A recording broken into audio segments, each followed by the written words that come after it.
يعني الحقيقه يمكن انا which of the Egyptian players you admire most and of course in the Egyptian team يعني. I like Shikabala. شيكابالا. اوكي شيكابالا. You watch him in Holland Yes, I watch him a lot, all his videos and stuff. وزمالك. Yes. And why did not Shikabala take part in the national team from your point of view? I think he's a fantastic player. Okay, I agree. And he's fast, he's technical, he have everything. But sometimes outside the field you gotta think a little bit. Okay. And yeah, I know he's a good man, but you know you have to.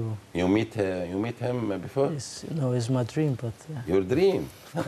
طيب ترجم يا وسيم. يعني هو بيقول طبعا هو لاعب على اعلى مستوى مهاريا. بيتكلم على شيكابالا. على شيكابالا طبعا لاعب. انا سالته مين معجب بلاعب اكتر لاعب في مصر. هو طبعا قال شيكابالا، وحضرتك سالته ليه فبيقول لك هو لاعب مهاري على اعلى مستوى. يمكن سؤال حضرتك طب هو شايف ليه ما خدش مكانه في منتخب مصر الوطني؟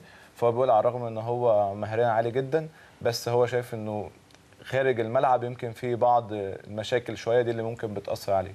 وهو بيقول ان هو حضرتك سالته طب انت قابلته قبل كده؟ فهو بيقول ان هو لسه ما قابلوش، لكن هو بالنسبه له حلم ان هو يقابل شيكابالا. حلم ان هو يقابل. ان هو معجب بيه جدا.